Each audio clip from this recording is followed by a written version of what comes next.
Hello and welcome back to the podcast. Today's podcast is going to be about Baby Driver.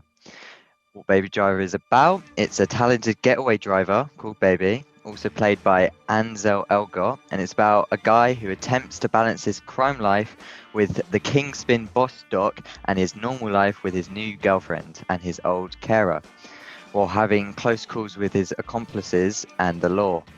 So, getting into this podcast, I just saw the film. Amazing, awesome. I love Edgar Wright and his work. But before we come on to me, I'm going to go on to Owen. Owen, when did you see this film? So I watched it. Okay, so in preparation for the podcast, I watched it yesterday. I'm sort of counting that as my first watch because I remember watching it when it came. Not when it came out. It's like in the same year as it came out at home. I remember watching the first 30 minutes and not watching anything after that. I can't remember why. But, Okay. Anyway, but. Yeah. But what was your first thoughts on it? Or Yeah, what did you think about it? As I said, I'm gonna count last night as my first watch, and it is sick. It's really good. I feel like this is sort of his Edgar Wright style, sort of incorporated more subtly to make it like the narrative shine a bit more, and I think it works really effectively in that way. That's not me like discrediting From the Dead or Hot Fuzz, because those are equally amazing films. But this film, I think, balanced, although start was a bit better. But I wouldn't say it's a better film. I think balanced better, and I think he writes really amazing characters in this. Really does great world building, and it's overall just I think one of my favorite Wright films. Definitely, yeah. Yeah. Okay. I'm gonna go on to Dan. Dan, you saw this a few weeks ago, I think, and I think it is one of your favorite films, other than Hobbs and Shaw's. What do you think of it? And what do you think of it? Yeah, first time I saw it a couple of years ago, loved it, 9 out of 10. Second time I saw it a couple of days ago, loved it, 9 out of 10. It's definitely probably my favorite Edgar Wright film. Edgar Wright's probably it's now my second favorite director of all time, probably, just because of kind of the style and the kind of the way he edits or like directs and then which can then be edited is just like phenomenal. So yeah, really enjoyed it. Yeah. That's about it. Good. And you said 9 out of 10. If it's your favorite film, then why is it 9 out of 10? Actually, I was adding that. So this is your favorite Edgar Wright film? Yes, it is. Yeah. Then why is it 9 out of 10? Why is it 9 out of 10 then? Well, you don't have to have a 10 out of 10 for a director. I know, like, but it's not. No, but I'm talking about the film. Do you not think the film's like a 10 out of 10? No, the film definitely has its flaws, but I wouldn't consider it like one of my favorite films of all time. Before we go into it, but don't go into depth about it, but what are the flaws that you think? Well, I think for a start, kind of, I think both times I watched it, I didn't really like the ending. I know that a lot of people do, and they think it's quite effective, but just for me, I thought definitely the ending could have been better. And I mean, when you say ending could be better, what do you mean? Like, what would you want to happen? Hey, Owen, do you want to? Yeah. Okay, so I wanted to talk about that actually because the ending, I feel like it's a great concept for the ending, but it was a bit rushed. But I feel like that's kind of how he had to do it. It's one of those ways where I can't see a way he could have done it differently. But I still don't think it's a great ending. It wraps up the story well. It feels like it all just happens and it ends and that's it. Like, it's not really a big sort of. I think that's my problem with it. Yeah. Yeah. Finley. Finley. Oh, so Finley, what are your thoughts on the ending then? Yeah, well, I just watched it literally like 2 hours ago, and I knew Edgar Wright's work because I think it was Hot Fuzz and Shaun of the Dead a few years ago, and I loved his style of editing and directing, of like the camera shots and the quick, fast-paced movement in most of his films. So I knew who he was. So when I went into this with the high hopes, and I did come out of it with being quite happy with the movie. I thought it was actually really interesting. It definitely, but basically, I can't really watch a film unless it like has an amazing start to the film. Um, Otherwise, I get bored and uninterested. So having that first ever, I think that was like a really good first scene. Straight away showing off who Baby Driver is and what he does. I thought it was really interesting. With and then throughout I was just concentrated on each heist, and it was just it worked in sections and it worked really well. I think you mentioned the opening is a really good transition, so I think we should talk about the opening, because I think that's one of the stronger openings I've seen ever. Because I feel like I might be wrong. I think there's not one line of dialogue from the actual cast until like 6 minutes in. No. After that happened. No. Yeah. And in this, I think so. Obviously, he has tinnitus or tetanus, what have you say it. I don't know. It's tinnitus, I'll say it. Yeah, I think so. I don't know. And in the first, over the opening credits and opening titles, you hear that sort of white noise, and then as soon as the music comes in, it drowns it out. So we're immediately in Baby Driver's shoes from that point, and then and it perfectly, the way Edgar Wright sets it up is by focusing on Baby Driver instead of the actual heist, immediately lets all the audience know we are following Baby Driver, and it now we can see him, we can see what type of person he is just through his music and how he reacts to that music. He's very like playful. He obviously very passionate about it, and that's obviously juxtaposed with the violence coming in the background that he's obviously not used to, and that sort of foreshadows the later conflict between those two worlds that he will have. And it's just a really strong. He just uses he just uses the music to block out his other issues, like him being a getaway driver, basically. Another interesting. Talk about. Another interesting. sorry, Tony. Another interesting feature. I mean, off again, but all right. Another interesting feature about the film, I guess, as a whole, is the way there's like loads of like hidden details like throughout the film, and one especially that I saw is kind of how he uses sunglasses to kind of like cover up his identity. So whenever he's kind of like looking into in the criminal life, he's always got like these sunglasses on, and that's kind of it's almost like disguising his true identity, as if he like doesn't belong in this world. And then obviously whenever he's like trying to get out, he's whenever he's like experiencing the crimes, he doesn't have the sunglasses on because like he's like realizing how like painful this life is. Okay, yeah. So I think these are very good transitions. I think there's so many hidden details in the film. I think we should just quickly try and name them all and try and see which one we can remember. So I'll go first. I think in the opening, technically, it's a sequence where he's getting the coffee in that one Pile sequence. No. And we saw Lily James. Yeah. In the background you had the black heart, and then as soon as she sees Lily James, it's the red heart. Yeah. And then also during that scene, you have the words of the lyrics are all kind of around him and like on the posts and stuff like that. I didn't know that. What else is there? If you look closely in the opening car chase, there's a camera flash from the top, and that's later used against him in the news.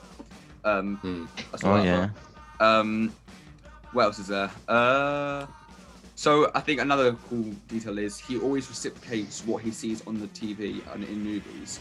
So one of the most prominent ones was when he talked to Doc, and he said like, "Oh, you're my best friend. I wouldn't give you up for the world," whatever that line was. And that's from Monsters Inc. line. And when he's when he's scouting out the bank, he says the line that John Krasinski said in that TV show that he was on for 2 seconds. It's like, what was it? They grow up so fast, don't they? Whatever. Yeah. And that I saw a really good comment that said he's a remixer, and that makes with music. He takes old or used audio and lines and uses them for a different purpose. Like he does with his sound mixing, with his recorder. He does it physically as well. And that sort of shows sort of calculated mind, which I think is a really cool detail.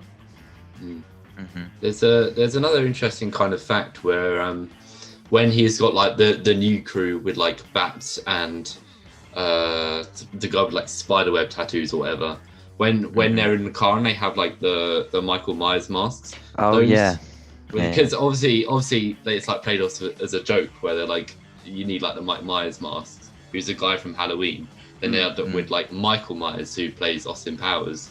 But interestingly, that wasn't actually kind of intentional in the first thing. They actually wanted to get the Halloween masks for Mike Myers, but they couldn't actually get the rights to the film. So then Edgar Wright basically phoned up Michael Myers and said, "Can we use your likeness for this part of the film?" And he agreed. It was funny. So that's quite interesting. Also in that scene, there's another just small detail that sort of foreshadows that the guy would lose his shotgun and that's eventually get him killed. He's the only one who doesn't have a strap on his shotgun. Out of Bagmo's, another cool little detail. I think I was going to move to like a lot later in the film, like spoiler territory, where like what did you kind of think of like when Bat started? Like obviously it was because he's been like putting down the whole team or whatever, and like hating on Baby, but I think he mentioned to when they were on their last job that didn't go well. I think Bat mentioned to one of the other guys who was in love with Maradona, I think her name was. He sat down on the table and tried to listen to Baby Driver's the Baby's music, and then he was talking about another driver who did the same, or he was talking about a driver, and then he ended up killing him or something. Yeah, the one who had to he wouldn't get out the car until he like had the right track or whatever, which is kind of similar to Baby's situation where he's rewinding the song. And there's something really interesting about that scene as well, because when because obviously this film was like meticulously planned with every there was storyboards, there was and basically animations for each scene just to essentially get the exact timing for whenever the music plays. And an interesting thing about the scene with the Bats and the new crew is before they get out of the car, Baby has to rewind the song, and the only reason he did that is because the song that Edgar Wright uses for that scene wasn't long enough. So he would have had the music for the scene. It would have ended 30 seconds early, which isn't enough to put another song in. So he basically he had the first scene, and then he had Baby rewind the song to then have it fit the scene length, which I just think is super clever. Yeah, it's very clever. Considering we're talking about music and soundtracks, I think this has an amazing soundtrack, obviously using quite popular songs. I thought where every scene with the music was just I don't know, it felt almost like you could dance to each scene, because it was relatable songs. You sort of just when you're in a speed chase, it's you got hyped up because the song was good, and it definitely makes you hyped and enjoy the scene much more other than if it was just the bland sound of the car being chased by police. Having a soundtrack or a relatable music behind that obviously gives that element of enjoy. I think it's interesting because it does almost play like a musical, the film, in terms of how it's synced up to all the action, how it reflects all the action. And I think people were saying apparently Edgar Wright did this workshop on it for the BFI, and he called it Car Land because of La La Land, and that just further reinforces that idea that this is a weird sort of action musical kind of thing. Yeah, and it's more, and obviously it's called Baby Driver, but I think a lot of the film is kind of it's around Baby, or Miles as he's later found out to be, but it's because even in this opening scene you have you obviously have the big car chase, but a lot of the shots are from inside the car, so you're not actually seeing the chase. You're still interpreting that they're moving around and they're speeding and being chased or whatever because he's looking through the mirror. But it's interesting how most of the shots during that opening sequence are like purely on Baby, and that's kind of it's like more focused on him and what he's doing and kind of his skill in the car and whatever. I think it's. I just. Okay, sorry, bro. You can go on. No, I was making a completely different point. Building that. Yeah, well, I was as well. So. Okay. Yeah, I think one of you should go see who's before gonna I make the get complete bored. different point. So I was gonna say. Let's make this 10 minutes. What you were saying, what you said, Daniel, that's obviously an example of very seamless filmmaking. And in the context, I was saying earlier about some of other of Wright's work, we have Shaun of the Dead, Hot Fuzz, Scott Pilgrim vs. the World, At World's End. Those films, especially the Cornetto trilogy, are a bit more flashy and a bit more stylish than this film, in terms of how he just reinforces. I'd say especially for Scott Pilgrim, because I rewatched that basically yesterday, and I think that the visuals that's his strongest film in terms of transitions and visuals, because it's all kind of based off a comic book or a video game, so it's got all these like hints and stuff. Yeah, in terms of how all those 4 films are sort of in your face with the style, they just like really. When you think of those films, you think of the scenes and not the scenes. Yeah, effects like and the crash zooms and all the cuts. You got the bit where they're like hitting along to the zombie to "Don't Stop Me Now" ever. Yeah, stuff like that. And this feels like a sort of a culmination of all those ideas. You have the music, and you have all the hidden details, and you have all the crash scenes, and you have all the cuts. And I would also say he uses editors. It's the same editors for all the films. I think that's a really cool thing they did, and it's like a combination of it. Yeah. Before I'd say my point, I'll say the editor's name. The editors are actually Jonathan Amos and Paul Mackless. Obviously, you got to give them credit. Thank you. It's not always name drop. No, I was literally going to talk about that. I thought the chasing scene by the police with Baby was really cool, because every sort of object the camera came across, it cut to a new area. So it'd be in a park, comes to a tree, and that will be the transition spot to like the mall or the shopping center. And then obviously like it comes across like a pillar, it would transition again to like a shop. And I thought that editing skill was really interesting. The one on the foot where he's getting running away. Obviously the editing throughout was really good. Yeah, I think also with seamless transitions, you'll have that shot of him going to the pizza place and coming out as the employee, and how that crossfade sort of just masked by the woods. I can't think of another example like that. I think apart from what you just said for me, I don't know if you can think of anything apart from that. What another scene where it's like I guess in the opening sequence there's like I think hidden crossfades and hidden. Yeah. What else is there? Could be. Daniel, do you have any thoughts on that? I can't remember anything off the top of my head. I think that's a main example when he goes into the pizza shop, which is really good. Yeah, the pizza shop was really cool. I also think this is Wright's best looking film, cinematography wise. Yeah. It's his most high quality. Obviously, this is later in his career. There's better quality cameras, but it's just overall, the colours are really bright and vibrant, and it also sort of emphasises this high energy the film has through the colours and through the cinematography. And yeah, it's a really great film in terms of cinematography, and in all aspects really. If we talk about kind of Darling, and I think that scene especially was probably my favourite scene in the whole film, because you have the emotional connection. Which scene? When she dies, when she gets shot. Oh, okay. Because second favourite, because the opening scene is too good. But I think it's just so satisfying when he has the gunshots that sync up with the music, and that was like I think the greatest like use of sound mixing that I've ever kind of heard from like Baby Driver as a film. I'll have to disagree with that. I think the best syncing in the film is in terms of gunshots is when they're doing the deal with the guy who's banging on about pork being guns, whatever. Every single shot, every single movement is perfect. Yeah, the gunshots are.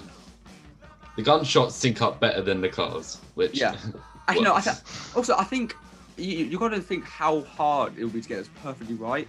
Because in the sequence when John Hamm and all the other bank robbers go out to the boot, and lift up in time with the music and then walk Yeah. on the beat. It just must be so hard to get that right and like check back the music to make sure we're all doing it right.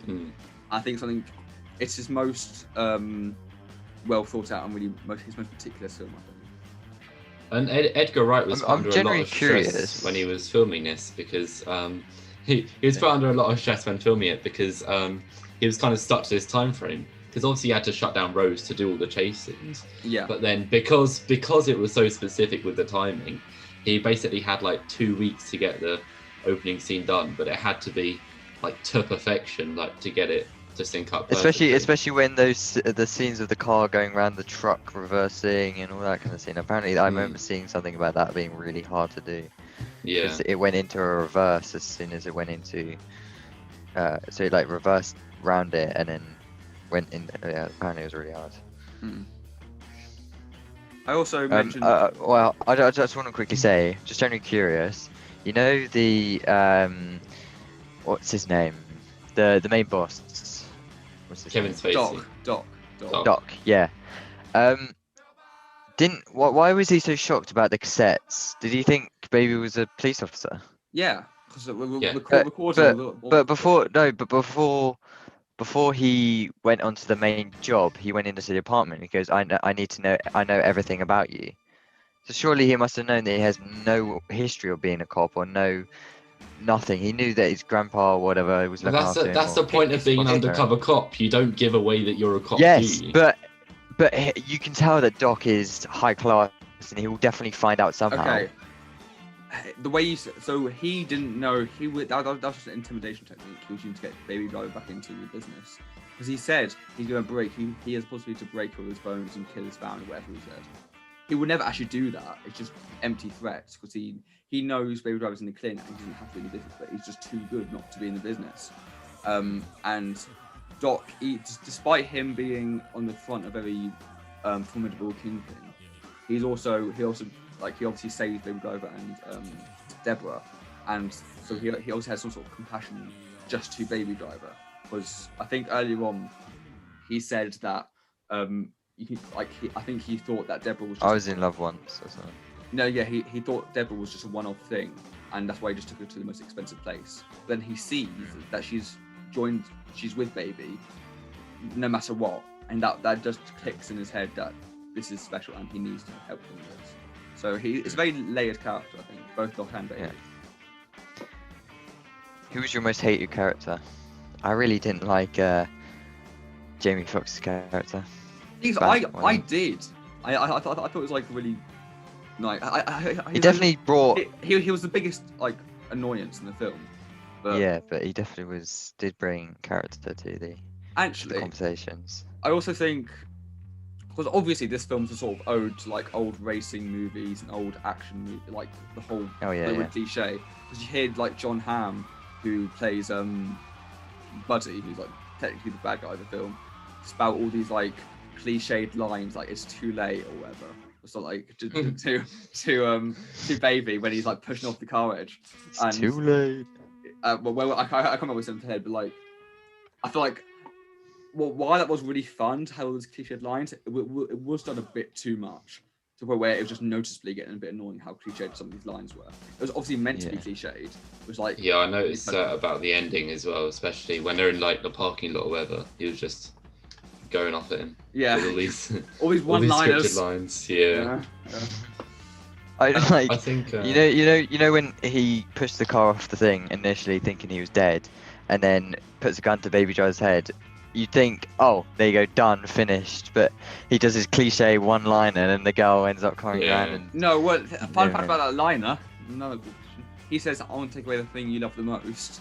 It wasn't Deborah, it was his hearing and his love for music. That's why he shoots around the ears, because it is I don't think he wanted to kill Baby. He wanted him to suffer pretty much for what he had to suffer with losing Darling or whatever. So that's why he chose to take away his music or whatever. And then I think also the sound design in that, when it's like really muffled, is really clever as well. Okay, that's going to be coming up to the end of the podcast. Before we go, I'm going to get the reviews from Owen and Dan, like always. So I'm going to go to Dan this time. Dan, like we've talked at the start, this was a 9 out of 10 film for you. I know you're meant to say your review, but you already said it. Just give a reasoning for that, a quick reasoning, and then we'll move to Owen. Yeah, so for me, it's a 9 out of 10. It's not one of my favorite films of all time, but it's definitely up there, especially on a rewatch as well. It's far better. Please go watch Edgar Wright, any of the films, but Baby Driver especially. And yeah, sound perfect. Like, yeah. That's Okay. Owen? I would say I think either 9.5 or no, a 9. Only because while it is pretty much a masterpiece, so some of the lines and yeah, just some of the lines kind of ruin it for me. You seem to use the term masterpiece quite lightly. I'm not gonna lie.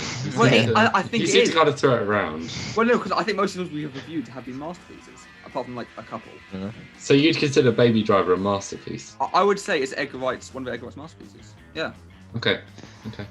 I would. Fair enough. Then Finney, Finney, what'd you're you waiting. give it? I think it's my favourite Edgar Wright film so far, so I would give it a 9 out of 10.